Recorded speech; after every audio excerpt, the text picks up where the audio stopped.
And let's begin with thanks to a few people I got slides from. Janaya Fran at Bailan University. Marco Punta, some slides are from Avner Schlesinger, who is now at the ICR. And Avner is now in Mount Sinai. And Kaz Wyszynski, who is now at the New York Genome Center. Intro into the function. So let's begin with, somehow I had assumed that you have taken the first round of this course, protein structure prediction. If you have not, so today is a very, very quick introduction into proteins. If that's not enough for you, go back to the introductory slide of last semester. So let's begin with this question. Life begins how? What's the beginning of life? Any idea? Yeah? That's the assumption indeed. We have to be careful with many of these questions in biology. The answer being the beginning of life is RNA. This is an assumption. Okay? We cannot prove that. We cannot sort of travel back in time and look. We can just simulate in the lab that the assumption would work, that you can start with the RNA and you can sort of reproduce what you see as life. So RNA has the feature that it self-replicates, and the assumption is that RNA created something that is sort of more stable, because RNA in the free air would be attacked by what? What would kill it? Oxygen. Oxygen would kill it, yes, that's absolutely true, but also RNA. So floating around RNA. So RNA is not stable. The stable unit is DNA. DNA is what you have in what is typically called the basis of your genes. This is sort of the library material. That's the material with which you store the information. Now let's talk about how stable is DNA.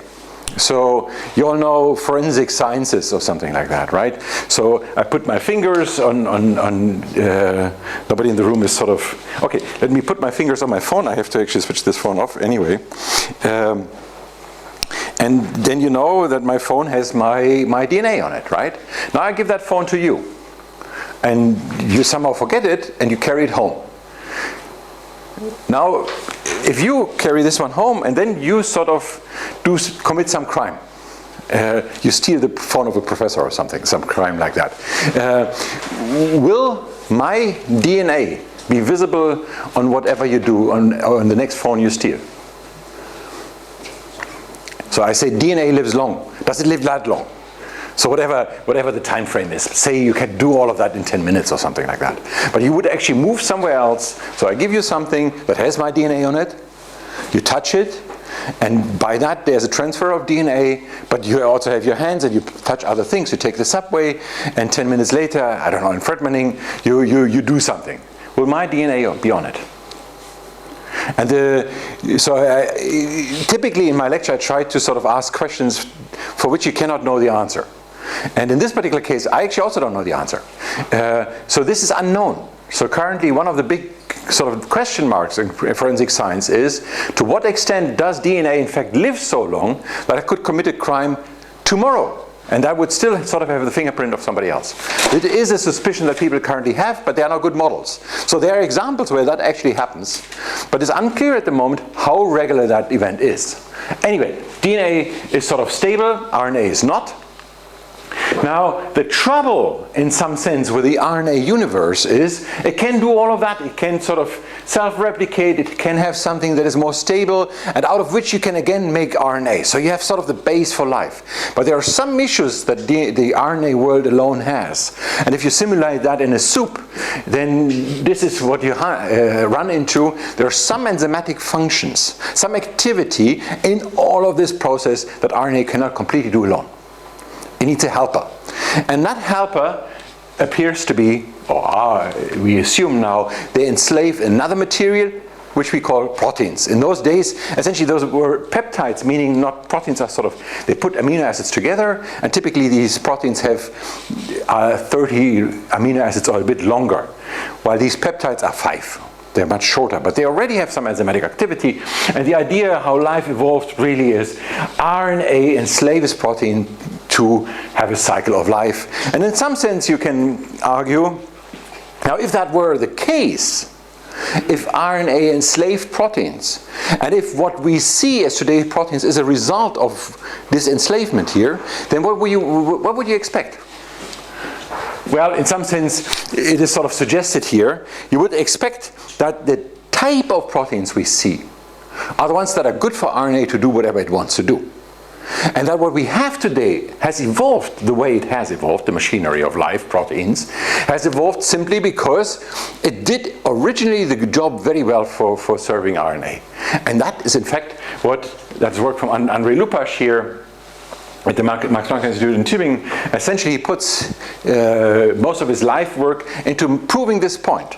That what we see in today's protein structure are sort of the historical traces of binding RNA. That what we see is that what we see today in the universe of proteins is just something that happened coincidentally in the beginning to serve RNA. Now, how to proceed to the next level? So we have an ocean with RNA, we have DNA, we have proteins. What else? So this ocean term here is at this point is also unclear whether that really is in the ocean. It happened at a time, again, even when that began is quite unclear. So some numbers are 3.8 billion years, and there are more recent estimates that push it further, so more than 4 billion years ago. At this time, essentially the Earth was an ocean. But there is also the assumption that maybe life exactly formed at the interface of the first sort of rocks that came out of the ocean, or at some corals that, no, corals, nonsense, but it's something that came out of the ocean. And that in fact life did not quite evolve in the ocean, but at the interface. Anyway, the word is misleading, but you can also think about it if you just had some soup, whatever that is, air, water, rock, RNA and protein. What do you need to do in order to sort of create life? And the important issue here, life is about self. So life is always something that on a level of an RNA molecule recognizes this is the self, it replicates itself. Typically we are not talking about life on the level of an RNA. What is it that we typically associate with life? I briefly mentioned it on Thursday already. What's the basis of life? So mechanically, or from the atomistic perspective, it's RNA and proteins. That's true. Or nucleotides, which are the basis of RNA. But ultimately, the elements of life, typically something else. Do you want us to say cells? Exactly. Cells, so they're bigger things. So in order, essentially, if you think about it, you pack a bunch of cells together. But packing them together alone is not enough. You need something. How can you distinguish between self and outside? What do we have to do? A wall. Yeah, you need a wall. So you need to put something, so if you sort of have a bag of stuff, then you need a bag is defined by, well, the plastic material around it, or whatever makes that bag, right? So you need some wall. The wall is done in nature by lipids, illustrated here in green. So there's a lipid bilayer, so there are two layers of these lipids, and these lipids simply keep the water out and keep the inside in and the outside out, and there are so they are somehow transparent. You have to get stuff in and out. Now the question that I have to you, I just said bag of material, right? So if you think about a cell, how densely packed is a cell? What's the image that you have in your head? As dense as a watch. So you have taken the last semester's course, and I'm repeating myself. Is that what you're suggesting? So that means everybody who has taken last semester course is out for answers for the next questions. That is absolutely true. So that's an illustration from David Gutzel, and the packing inside is absolutely as dense as a watch. Thank you. This may be counterintuitive, and this may be in particular counterintuitive because I'm going to tell you that proteins fold in liquid. And water, essentially, right? So the idea is proteins sort of swim around in this cell. They adopt a unique three-dimensional structure, which is called fold, which means they are surrounded by water. On the other hand, I'm telling you that the cell has the density of a watch. How can these two images be true at the same time? And again, this is one of those answers, or one of those questions where the answer is not clear. The way we imagine is that we have a little shell of water molecules around it, but it's not swimming in the water in that sense, okay? Because of that density, and that density is relevant. And in an information sense, Now, the origin of life was inversed. It may have started with RNA. Today, the way it happens in the body is you start in the inner cell, you have the gene material, the DNA, that's the storage material. That gets translated into RNA as an intermediate step, historically the first step. Today, in which life typically happens inside every cell, this is just an intermediate step, produces proteins, and proteins essentially are the machinery of life. Proteins have different structures, but let's first get into numbers. So the smallest kind of bacterium that we know of is Mycoplasma genitalium. That has about 500 different proteins, 500 different genes. And this, in fact, is also the first one that about half a year ago has been done in silico, or in silico is wrong, but has been completely created artificially by simply stringing the DNA that the people ordered online. Essentially, they ordered bits of DNA and put the bacterium completely artificially together. So artificially, completely artificial. First it was sequenced, so it was known what all the proteins are. So essentially you read out the information, and then people analyzed these proteins by these genes by some of the technology that I'm going to go through over the course of the semester, and felt that maybe there are ways to improve. And these kind of improvements are put into the first artificial living creature that in fact self-replicates. Here's a typical bacterium, about 1700, and bacteria go to E. coli here with 4,000, so you see there's a spread. There's a big spread between bacteria as small as 500, that's the exception. 1700 is sort of a normal bacterium. 4,000 is not necessarily a very big one, but again it's sort of a typical bacterium, E. coli. And here we are in the world of so-called eukaryotes. The difference between this and that, and I will talk about it several times in the future, in particular in the lecture, in two lectures from now, is that here we have organisms with a nucleus, and here we have organisms that essentially are only the bag. All the genetic material is sort of swimming around, while here you have substructures. And the simplest one here is yeast. Shown here, then comes the fruit fly. You see the number of genes jumps up from about 6,000 to sort of roughly 16,000. Goes to a worm that is 20-something thousand. Arabidopsis is a weed. Rice, this is still unclear here. And human. Now, the big surprise really is when that was discovered, so when the human genome was sequenced 20 years or 19 years ago, people assumed that this number would be 100,000. And that was very well fitting with sort of estimates from other creatures. So we are at the end of evolution, we have more genes. Now, currently as it stands, so there are things like this weed. Okay, that's a plant. We're not competing with plants, that's okay, so we are less than a plant. But actually, this bloody worm here, this is a tiny thing you cannot see with your eyes, and it's we assume very simplistic, it has 700 neurons. This is one way of saying it, while we have 10 by the 10 neurons, so we are really clever, and now this is 700. And then when you look at on the level of the cell, it seems that the level of complexity is different, right? Or at least in terms of numbers. How come? Again, the answer is unclear. Now, RNA is an intermediate step, but actually it has also functionality, so the assumption that RNA is an intermediate step is a simplification. Now, okay, let's get back into what protein function is. Here are shown different proteins on different scales, and that ultimately brings up the simplest question: what is a protein? And there, in fact, again, like often in biology, is not a simple answer to that question. The simplest answer to that question is a protein is built up of amino acids. There are 20 different amino acids. Imagine them to be pearls of 20 different colors. You string them up by choosing different colors and different lengths. So the shortest protein is 30 residues long, the longest is 30,000 residues long. So that's the size variety that you have. And ultimately, the answer to this question, the simplest answer is, it is a sequence. It's just the string of amino acids that you put together. That's one definition of saying this is one protein. And that ultimately may bring it to you, the question to you, well, what would it be if I cut out half of it? Would that still be the same protein? And that in fact is a complicated issue. But if I take this sequence and I throw it into solvent water, what happens? It will a unique three-dimensional structure. So unique means it will always be the same. I throw it at any time point into the same solvent, it will essentially adopt the same three-dimensional structure.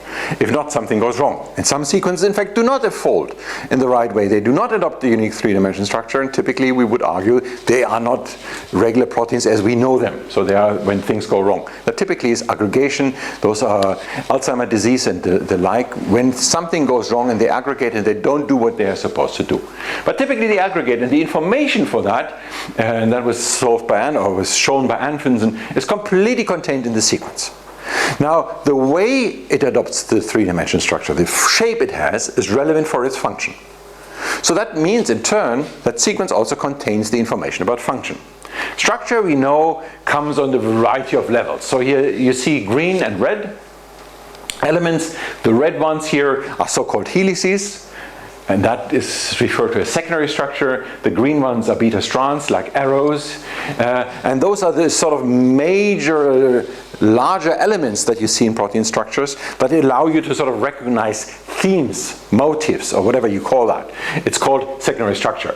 It's something that helps you to see there's a difference between this one and that one. And it's much easier when you sort of display it as helices. And in fact, they come from the fact that the protein chain really looks, it winds down like that. And here are other examples where protein chains, for instance, these are onions, so they are pouring holes into membranes, and through those ions can travel or are transported. So these are receptors, they're important for the membrane traffic. Now back again to the protein sequence. What now is the function of this protein? And again, the function of this protein has different, the function of this protein has different levels. So one example here, you have this huge motor. And this huge motor, in fact, so you can imagine that down here what you essentially have is, you imagine that you have two wires that are wound around like this.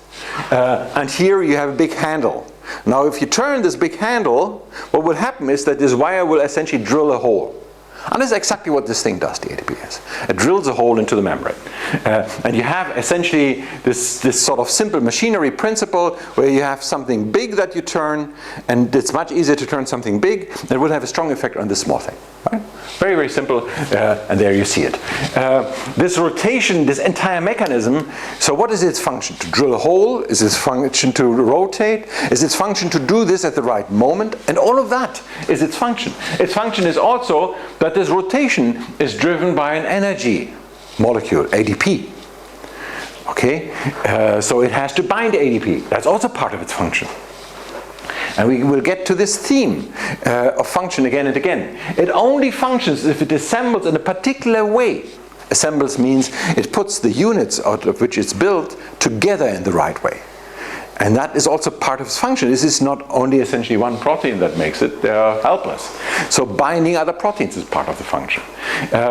Let's just look at a different example here. We have two proteins, one from peppermint and from spearmint. So-called, assume you would know that this is cytochrome P450. It's one particular protein in spearmint. And it's an enzyme, and it's essentially known what this enzyme does. And then you see a sequence where, for instance, here in the end, you see there are tiny differences. If you just look at the last letters.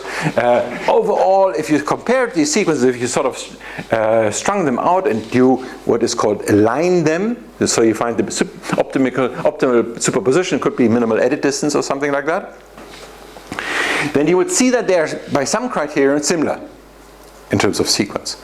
So then the question would be, is that also a cytochrome P450, but in a different plant? Right? And if it is, does it actually do the same function there? Or maybe that is related, peppermint and spearmint taste slightly, we can smell the difference. They look slightly different. Is that one of those examples why they are different? Or is there one of those examples why there's a lot of similarity? You can make them both into tea, and for me, I like to drink both of them. Anyway, so this is called homology-based inference, and we will talk about that several times over this lecture and the next one. And over several lectures, where we essentially go from having similar sequences, having an annotation for one of them, to inherit that annotation. We say they have similar sequences, we say for one we know, so we simply embed, so to speak, impute this same annotation on the other one. Now, the genetic code, I'm not going to go into that. I briefly talked about how many proteins. No, I did not talk about that. I briefly mentioned it in the last lecture. Well, I said 20,000 proteins in human, roughly 20 to 25. How long are they? I said they are 35 to 30K, roughly. The median would be 400, but it's a rather meaningless term, median. So this is a typical type of protein distribution, and so it continues in this. I said 30K, so there is a long tail, a long Gaussian tail. To say that the median is 400, if you look at the distribution, it's a numerical value. It's not really reflecting the distribution that you see. This is human. Now, one issue that we have in the world of computational biology with numbers is the following. When our group moved to Munich in 2009, the number of known proteins was 8 million. 4 years later, the number of known proteins was sort of 35 million. Incidentally, at this point it's 180 million. So essentially this is doubling every year, right? For computer scientists, this is not a scary number. This is something, well, okay, computers don't grow that fast anymore, but it's not completely out of reach for computers. Now, when we want to do what I talked about, homology-based modeling, what we actually have to do is we have to take this protein and compare it to all the existing proteins, right? So that's the number of comparisons that I'm going to show. The number of comparisons all against all is 64 by the 10 by the 12. In 2013, this is 10 by the 15. Now, this is 20-fold increase every year of what we have to compute. And you immediately see that computational biology is in fact a field where we feel that computers are growing absolutely too slowly. Because every year it's more difficult for us. And we can only beat that by sort of finding essentially hacks or better algorithms or a mix of these two. And that is what is happening in the field. By the way, in terms of data, there's a 5-fold increase every 2 years, which essentially comes from the fact that you have to store a lot of that. Now, do proteins consist of units? So yes, they consist of units as in amino acids. Yes, they consist of units as in secondary structure, but there is more to it, so-called domains. Domains are things that I can recognize to be similar in two different proteins. So this looks like that. This is one protein, that is another protein, and this is sort of a subunit of the other one. And the way we think about those is if I sort of cut this part out, put it into solvent, it will fold on its own. And essentially in this protein, these two things simply come together. Now, what's the difference then between two things coming together in the same protein and two things coming together in two different proteins? And this is an issue that we're going to bring up in one of the following lectures. Essentially what mediates protein function is the same sequence always falls into the same three-dimensional structure. If that wouldn't be the case, it couldn't do the same function, because in the world of proteins, shape determines function. The way it looks is the way it works, essentially. And does the same human always have the same human sequence always have the same function? And the answer here is mostly. And that ultimately is, if you have a single variant, that single variant can lead to a disease. Some of you may have heard of rare diseases. There's a variety of rare diseases. For instance, progeria. When children age very, very quickly, typically die by the age of 20 or before that, and they look like 80-year-olds at that point. And that ultimately is a single variant. So you have 20,000 proteins.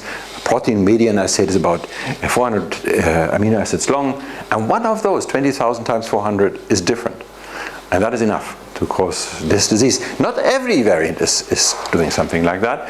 In fact, at this point we know about 2,000 or 3,000 of these variants that are really so bad that they are responsible behind what is called rare diseases. They are rare because typically they do not happen very frequently in the population, but there are some. And ever more are being discovered. So I'm going to skip over proteins are built up of amino acids. These amino acids, there are 20 of these, they have different features. Some are positively charged, some are negatively charged, some are polar, some are hydrophobic, so they want to sort of stick together and keep water out. What is protein structure? Protein structure is essentially a shape. This is one way of looking at a protein structure, where you look at every ball essentially being an atom here. This is another way of looking at it, where we have rods that represent helices in this particular case, and you immediately see what you may not see immediately from here, that there's some symmetry. In this particular case, in fact, it's a repetition of the same unit twice. So that protein forms a structure by sort of having two versions of the same protein coming together. Here we have a protein, the so-called alkyl-dehydrogenase, and if you sort of understand the language of biochemistry, you see something about that function already. All of you, I suspect that most of you recognize the word alcohol. So,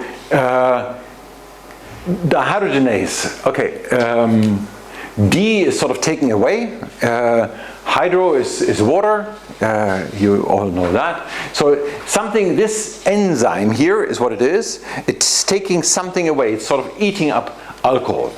ADH is what the acronym is. So in some cases, from the name of the protein, you can sort of guess something about its function. It binds alcohol. In fact, this protein here is responsible if you had too much alcohol on an evening. The more of this protein you have, the better you feel the next morning. And the less of it you have, the worse you feel.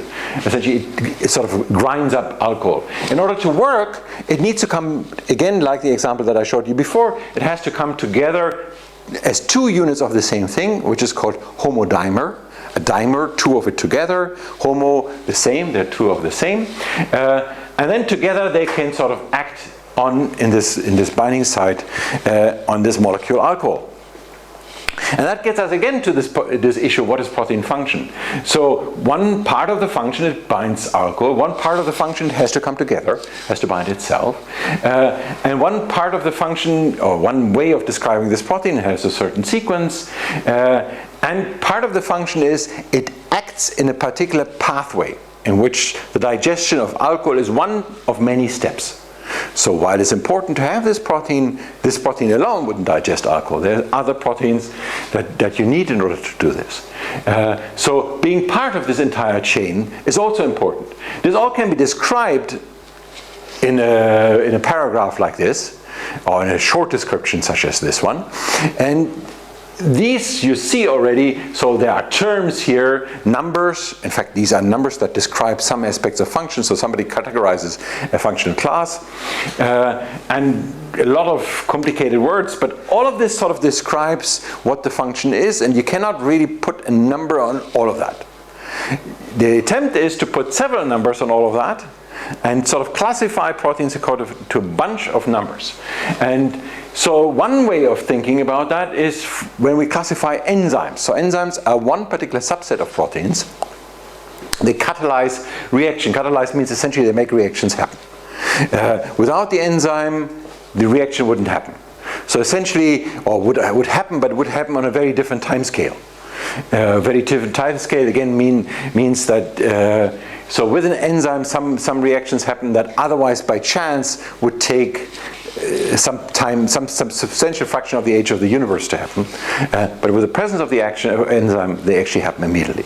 So it twists probability of things happening. That's one way of thinking about it. So enzymes are categorized by a variety of numbers, and in fact there's a hierarchical system of 4 numbers, 1, 2, 3, 4, where the first here is categorizing 6 different classes of enzymes. For instance, oxyreductases. So they reduce oxygen. The second one is sort of the CHO2 group of the donor. Then it comes sort of a substrate, and then we get into more detail. So the 4th digit is the highest detail. It's not about you remembering these words. That's not at all what it is about. It's about the idea, how could I in principle classify an abstract or paragraph like shown on this slide here? How can I put that into a number? And one way of putting that is you introduce a hierarchy of more and more detail, right? That's a simple way of doing it. Now, this is another way of characterizing it. You write in a chemical function, a chemical formula that in fact exactly describes the oxidation of alcohol that is happening, that is catalyzed or that is enabled by this enzyme. Another way, however, is completely different from this. So this essentially describes about the molecular detail of what this thing is doing. Okay? The other way of looking at it is it's part of a pathway. The pathway is shown here. I'm sorry, it's from a database of pathways called KEGG. You can absolutely not see that, but every entry here is one protein. You already see from the lots of bubbles that you see, at least that you can take home from this slide. There are many. All of this is breaking down alcohol. All of this is activated when you break down alcohol, and you can now begin to count 1, 2, 3, 4, 5. So there are many, many, many, many proteins happening.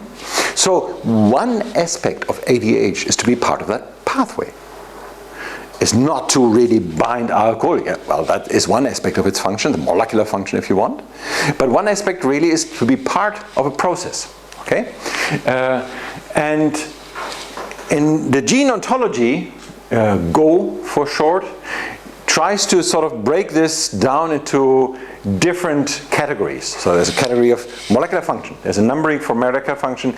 But unlike the enzymatic classification, this is not hierarchical. And then there's a category for pathways. And then there's a third category, so in the GO has 3 classes, and a third category that essentially say where the protein is doing that in the cell. Overall, if I asked what is protein function, in fact, for biologists this is a very intuitive term, but there's no definition. And for different levels of biology, they have different answers. If you're sort of more on the level of chemical biology, you ask how the atom is bound. If you're more on the level of the biochemistry, you ask, well, is it actually an enzyme? And you see on the cellular level, is it part of the cell cycle? The cell cycle is the process by which cells replicate themselves. Or is it part of some other cellular process? If you're developmental biology, how is it regulated? When is it actually happening? If you're sort of a physiologist or a medical biologist, is it related to a disease? If you're a geneticist, is it a sort of a dominant thing that is inherited from your parents or not? One extreme way out of this dilemma could be that you call function anything that happens to or through a protein. That's a nice operational definition, and our lab has sort of been using this definition for many years. Our focus has been here on this level of molecular function, because this is the part that you can most easily recognize from sequence. And our goal has always been to predict protein function from sequence. It is, as I said, a way to do, but it's still sort of not really acknowledging the complexity of the matter. Okay, protein is everything that happens to or through a protein, is essentially what we want to do now. We want to predict this function from sequence, and that is quite a challenge. The way to address this, or the way you can actually really address that, is by using evolutionary information. What that means, I will explain in a short run-through a little bit later. Let's begin with numbers of databases here. And this is going back to dates when your grandparents were born or something. I don't know. A long time ago for you guys. And you see that, again, I don't believe there's anybody in this room here who has been born in those centuries, in them olden days. But you see that already then, in blue, the database of genes is increasing rapidly, opposed to a database of protein structure. So all the images that I showed you are proteins for which experimentally somebody determines how they actually look. And that's a very laborious process that costs between $100,000 or 100,000 euro and $1 million, roughly, in that ballpark, depending on the protein. And you see that is the number here. And this number has not grown up much. The red one here is the number of proteins where somebody can actually name the protein. Alcohol dehydrogenase, for instance. That's the red ones here. And you see the blue ones are essentially the ones where I only know the sequence. Remember I said, what is a protein? Protein is a sequence. That's the blue ones. We have many of those. We have relatively few of the red and even fewer of the green. Now the question is, for how many of these proteins could I somehow guess function through homology-based inference? And the answer is, for human, something between 10 and 50% is known. And you immediately may stumble over 10 to 50 is quite a range. Why do I put such a range? Well, first of all, I don't know better. Secondly, it depends on what you really need in order to give an answer. So, say you call this, how precise the annotation is and how general the annotation is. If you call that this one here, that this one is all blue, then about 10% of the human genome is known. If you say this one is all blue, because there essentially is a blue thing in there, and I take the blue thing and I say the whole thing is blue, then sort of 50% is known. Another way of looking at it is, if you call this an aeroplane, and since I'm the artist on this one, I call this an aeroplane, don't challenge me on that, then sort of 50% is known. If you want to have an image on that level of detail, then sort of 10% is known. That's sort of the background, right? How much do you really want to know? And it's also about the coverage. So how much of that protein do you need to know? An extreme example is the prion protein is one involved with a bunch of diseases that was first discovered in the early 90s. 20 years later, or almost 30 years later now, we still do not completely know the entire molecular biomechanism, how that prion protein is actually causing the problems it is causing. So for some, it's extremely difficult. But anyway, in principle, we know that sequence determines structure. That in principle means that we should be able to do the following. We should be able to predict function from sequence, and the background story is here the one that I give sort of from the view of physics. Physics is a universe where you typically handle balls that fall in pots like this one, right? And if you have such type of problem, it's very easy. If you know the initial condition here, if you know the potential wall or the background of the problem here, you can immediately predict where this ball will roll, right? Even if you make a mistake in your initial conditions. So if somebody gave you that point, but it really was here, or really it was here, you still predict the same thing correctly, where it will end. Now, in contrast, if you had this situation, you would immediately see that a minor problem here in the initial conditions will completely change the way you predict, right? Whether it's a little bit more here, it's clear, we'll go there. A little bit more here, we'll go here. If it really is in between, you actually don't know, right? And typically, physicists call this type of problem chaos. This is a problem where, in fact, tiny differences in the initial conditions change the way you predict, change the outcome of the experiment, right? And in some sense you can say, so the smartness of physicists is a lot about when they see a problem like that, they turn the other side, they run.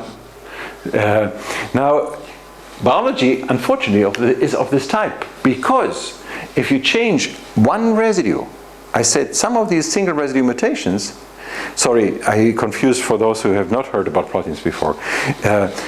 Proteins are made of amino acids. When they are strung up in proteins, we refer to them as residues.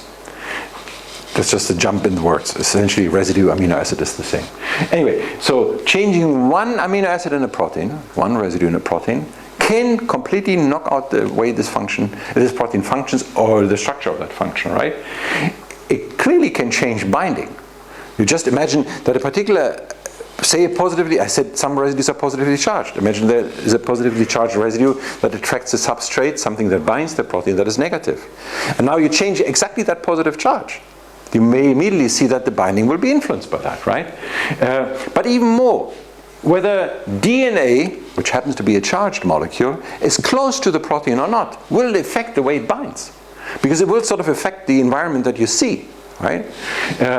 So essentially, if you think about this, that you have to know exactly where this protein sits in order to predict its function. Now go one further, and essentially what you need to know is the history of the protein.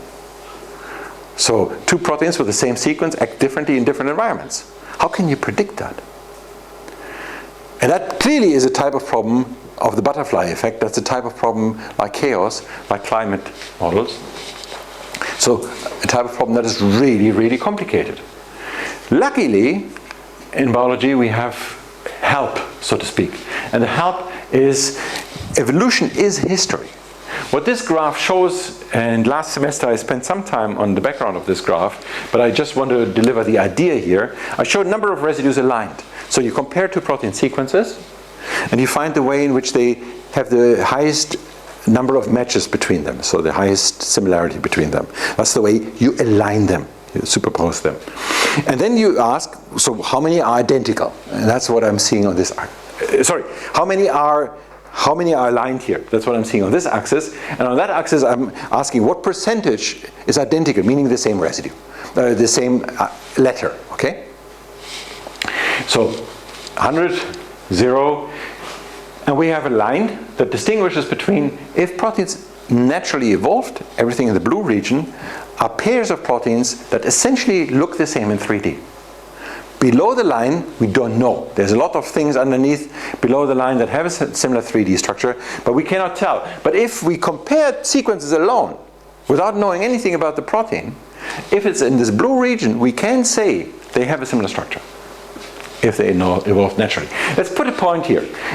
We have 100 amino acids aligned, and that sort of hits here 33. So as long as in 133 identical, the two have a similar structure. Put differently, you can change 67. 101 is 33, right? You can change 67 and you still get the same 3D structure. Now I'm going to tell you that I go to the lab and I'm going to change 5. Not 67, I'm going to change 5. And most likely, I'm going to knock out the protein. Meaning knock out, what I mean is, I'm not going to be able to have a protein that actually folds on its own, but I'm going to create a monster in some sense, something that doesn't work. If somebody feels cold, tell me. I just have sign that some people need some fresh air.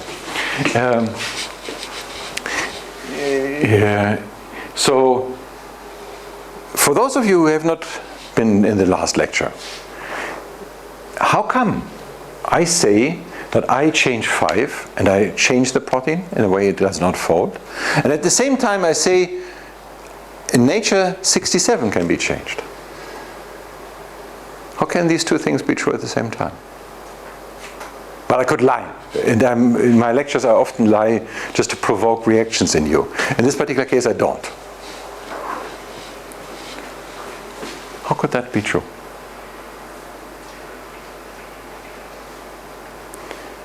I'm not entirely sure, so I look at all of you because I cannot remember. I'm sorry, last semester was a large election. I cannot remember exactly who was here last semester. Anybody who was not here last semester, any answer? Or anybody who was here last semester and who cannot remember the answer is also eligible. Only people who know the answer are not eligible to answer. It's very often like that. So I want you to sort of associate and come up with the explanations that are in fact, in some sense, daring. You sort of associate things and see, and then this is the scientific process, right? You put them in front of you and look at it and ask, does it make sense in this way? Could it be? Or do I know anything that sort of contradicts what I say? And then I sort of retract and say, no, that was a dumb explanation. Sorry, there was a premature explanation. Any idea? So the riddle that I put forward is, nature can change 67, I can only change 5. Again, nature is clever and I'm not. I totally take that part. But there's more to it. And actually, maybe in fact not more to it, maybe that's exactly it, but you have to explore it. Okay, nobody. Ultimately the answer is that nature has enough time to make something happen that is very, very unlikely. So a neutral variant changing one of these amino acids without having an effect is unlikely. But what we see are only the ones that survived, that worked. What we see is not an image of what is possible. What we see is an image of the things that were in fact neutral. Otherwise we wouldn't see them. They don't work, they don't survive.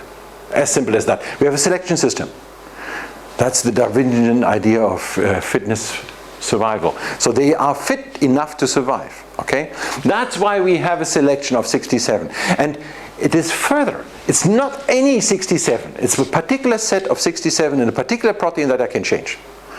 So which ones those are contain a lot of information about how that protein looks and how it functions. Let me show that in a sort of illustrative way. This is a particular protein called SH3. Those are two different sides of the protein. That is the alignment, so the superposition of a family of proteins, the first, second, and blah, blah, blah. The purple here show 1, 2, 3, 4 particular positions in that protein that are largely conserved. Conserved means that all these proteins that are very different in their sequences, they agree on these 4 positions. Largely agree. The first here is shown in 3D here, the last one is here, this one is here, and that one is here. Now what you can see is this first and the last here are close in space. If I cut out a window of say 5 consecutive residues around that one, around the sequence here, then this profile, the changes within this window in that family of those 5 contains information about what is happening here. So even in a window of 5, I see something from outside that window. Because in nature they evolve as 3-dimensional objects. Anything that happens here will have an imprint on there. Any change, say, this is important here that this is a large residue. And in order to fit together, this one has to be a small residue. If that mutated to a small residue now suddenly, the same interaction could happen if that also mutated. This correlation of the event, the mutation, on one large to small, on the other small to large, is very far apart in sequence. Nevertheless, the indication that this happened may be in this profile of the alignment of this family. Because the family is a record of what happened. Now, that implies that essentially looking at this family allows me to transfer from this type of problem into that type of problem by averaging over different species. So this is it's just an illustrative way of saying that. In reality, what happens is you feed a profile into a machine learning device, and then you can simply predict aspects of protein structure. Secondary structure is one aspect here, and many others much better based on sequence alone. If we succeeded, we could do a lot. We could do various medical applications in terms of improving molecular biology and many others. So being able to do that will help us in a variety of ways. And that brings me back to, again, this theme that I said before. There is a diversity, and this is a slide from Ana Luisa. This is one particular protein, leptin, and in different cell types, immune cells, blood, thyroid, and so forth, it actually does something else. How could you imagine that? How could one protein do different things in different cells? They're all human cells. Yeah? Receptors react in different ways to the same protein. Receptors? Yeah, so like the action of this protein is mostly defined not by cell but by other proteins, yeah, which has receptors which react to leptin. This is absolutely right. So the protein acts with other proteins, but why would there be other proteins in another cell type? Because different environment. This is another important thing, but these are in fact two different things. So these are, you're both right. Let me follow that one because it's simpler. A slightly different pH value, if that's what you mean by environment, a slightly different pH value may lead to the fact that the protein is a little bit more open. A little bit more open, it may do one type of function more easily than another type of function. Okay? This is why the environment can really affect the way the protein functions. Let's get back to your point. The point of proteins sort of do not act on their own, but they act as in groups. They are social entities, so to speak. Oh, that's wrong. We have to turn the clock. They're social entities, but why is it that we would meet other proteins in other cells, other cell types? Anybody?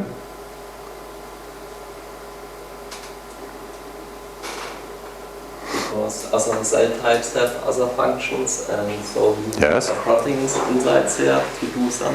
So that is my question. So I said humans have 20,000 proteins. Okay, I have a liver cell, I have a brain cell. I still have the same 20,000 proteins. No. Yes, absolutely. So if your answer is yes and no, you're totally on the right path. And I'm looking for the no part of it. In principle, that's right. My genome is the same. My genome in the blood and in my brain is exactly the same. But like its expression is different. That's the There's important different thing. distribution of different proteins. absolutely true. So expression means, yes, I have the same genome. Yes, I have the same information in these two cell types, but not all proteins are expressed, meaning active, meaning are switched on in both cell types. On average, about 11,000 of these 20,000 proteins are active in each cell type, and only about 6,000 are in all the cell types. The others are differential. So 6 plus 5 is 11. So sort of 5,000 proteins per cell are sort of not that cell specific. We have 100 cell types, so it doesn't add up, right? But different cells have differ by some of the proteins. Okay. And in fact, neurons are the ones with the highest expression. So the type of proteins that we could meet in different cell types is different, and this cellular environment is different. So sort of I could generalize what you said. The environment could also simply be the proteins that I meet as part of the environment too, right? And all of that is different, and that leads to different regulation, different functions. Now, one important issue here is, I said function is done through a particular shape. And that is true, but a lot of function is also motion, is dynamics.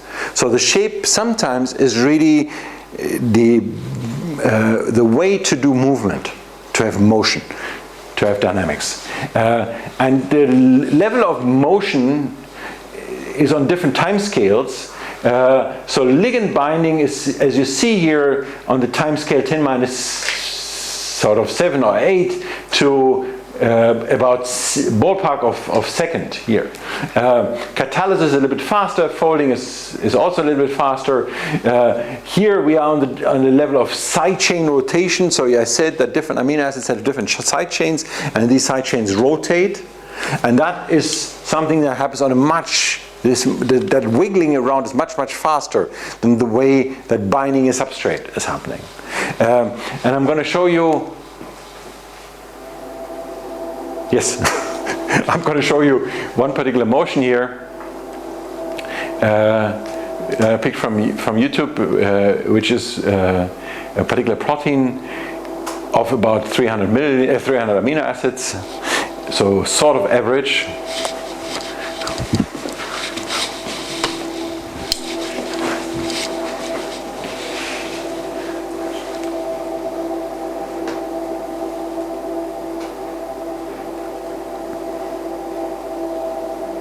You see the secondary structure coming out. It's actually not sure this. I just gotta get that out. And that's what I meant. So this is the essentially the side chain rotation. This is very, very fast. But then you also see on a larger level of the entire molecule rotations happening and movements happening. So you see the movement of these up and down, but you see also here in the helix, you see it, that the helices sort of move with respect to each other. With respect to each other means the molecule actually opens and closes a little bit. Opening and closing makes it interact, or makes it become open for interaction. Here is another simulation of one particular molecule where you see that the substrate that it's going to bind is finding the right place, is sort of scanning in the protein, where is it going to bind. And this is what we can do with molecular dynamics, so essentially simulating the forces that are underlying the proteins. And once we start with the protein structure, so if we know how the protein looks, then we sort of can simulate how it will move, how it will change, and how it can possibly bind a molecule such as this one. This is what you do when you design new drugs. This is one particular one, and you see really it samples all the possible connections it can adopt.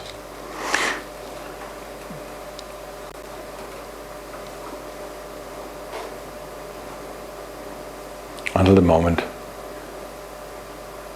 of docking. So this is by no means sort of a magnet kind of thing, that it jumps into the right docking station in no time. You see, this is an event that takes time. It is happening in real life on the time scale of less a second or less, but it takes time. So it's not instantaneous, right? And the ability to do this, here's another example where we essentially get the ions here through the channel. This is from Marco Punta, and ultimately you see that these ions are held here by this protein structure. This is water bumping here, and ultimately by slight changes they're pushed forward one by one. And this is in fact exactly how this particular channel distinguishes a particular type of ion. It only lets through a particular type of ion.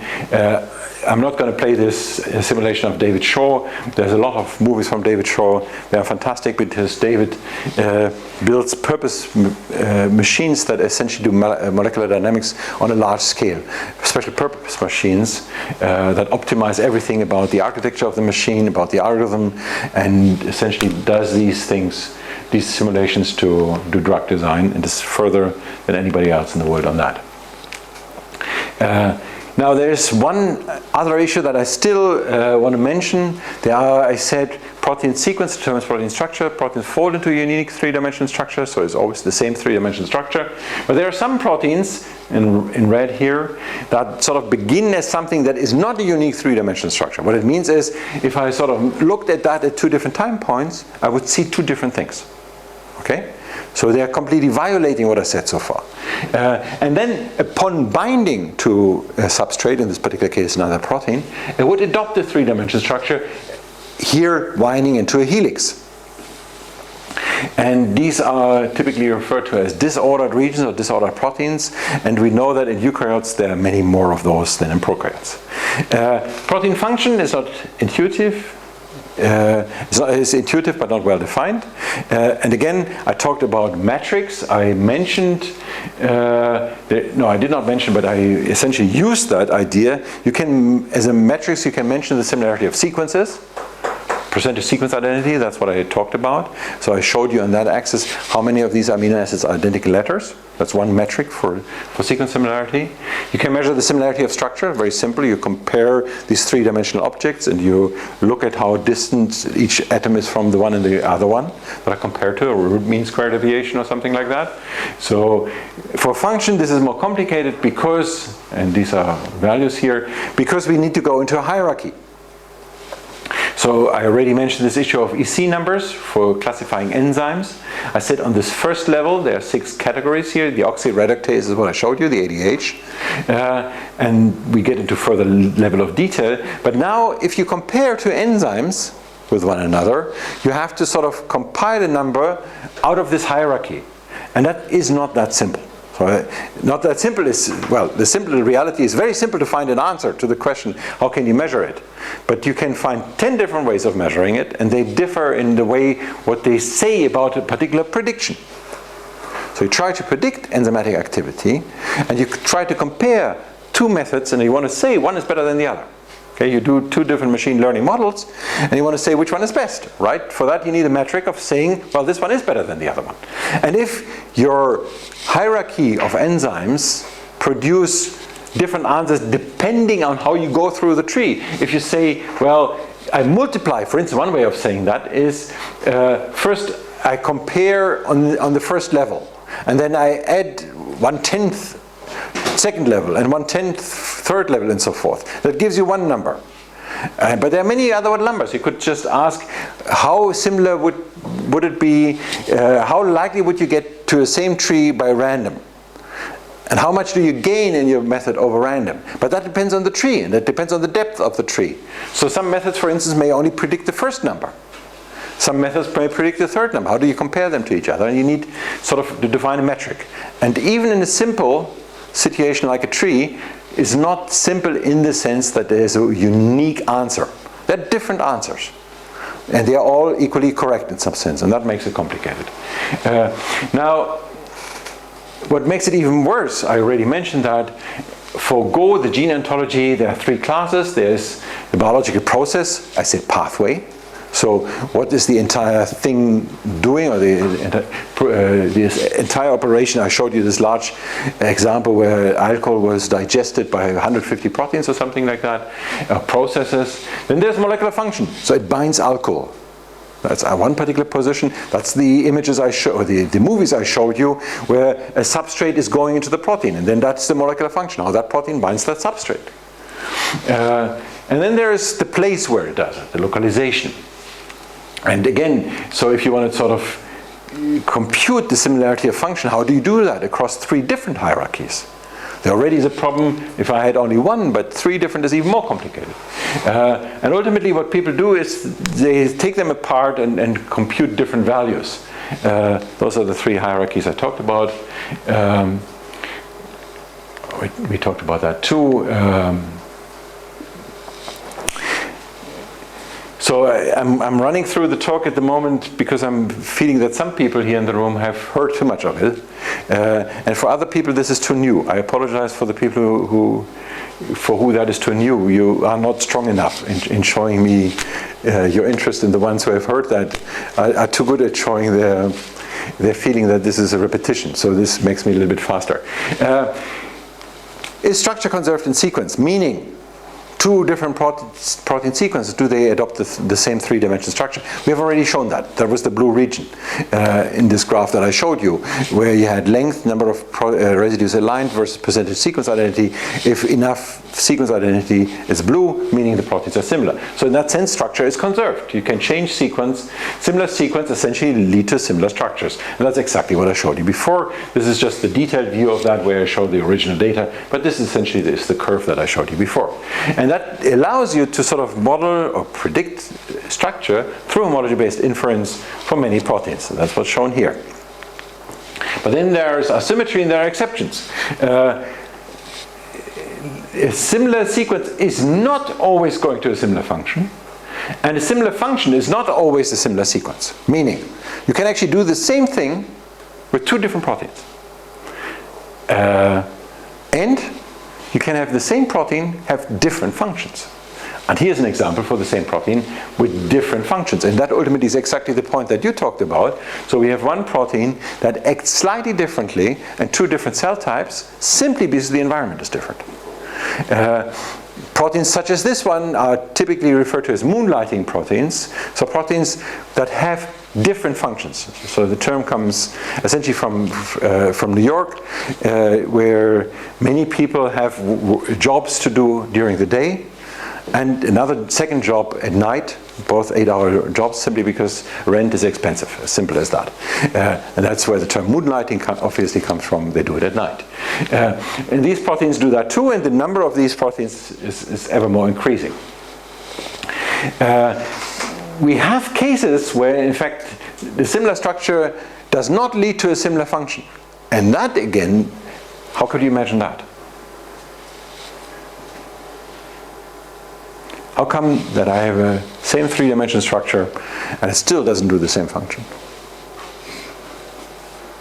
Essentially, it's a repetition of what we had already. The environment is different. It could be a different binding partner, so that in fact you need to bind another protein to make it a little bit wider, and that wider lets it bind to something else. And if that protein is not bound, this one is closed, it cannot bind. Okay.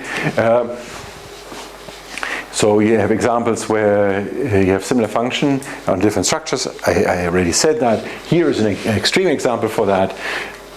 You have two different enzymes that have the same function. You may not immediately see that I suspect that for many of you in the room, if I told you that these two proteins are the same, you would be happy with that, except for, you know, they have a different name. So I'm afraid that I should have had a different image. But ultimately what happens here is you have a binding site, and this binding site is similar between two things that have very different structures underneath. So in one case the binding site essentially is buffered by this black thing, and in the other one it's sort of buffered by this white thing, but the two top things look the same. But they just need different buffers underneath, okay? And that's sort of the idea here. Let's have a recap. The first step, whenever you ask what a protein does, you need its sequence. You compare this sequence to all the proteins for which you know function or structure. You do that by alignment methods.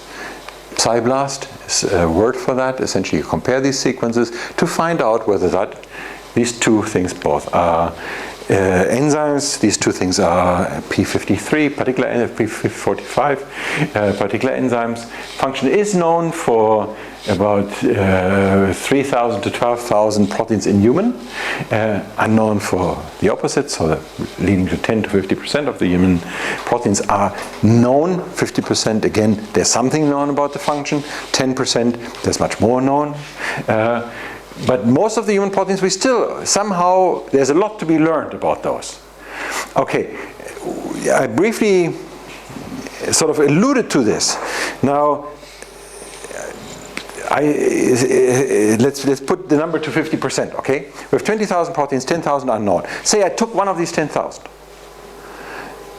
And now I have money to have somebody work on this and find out what the function is. How long does it take?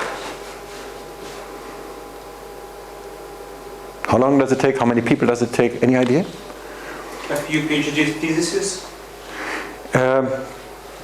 So that is the right direction. So the Amos Bayrock is one of the people who sort of has put it on his life goal to annotate all the proteins in the database called SwissProt. And essentially he knows a lot about computer and about annotation, about protein function. And he had this idea, what if I picked 5? And I choose those 5 such that I can, in fact, most likely say I know actually what it does. It's still not experimentally shown, but essentially I know what it does. And all I need is sort of an experimental verification. Amos Bayrock. Oh, now I believe we need time too.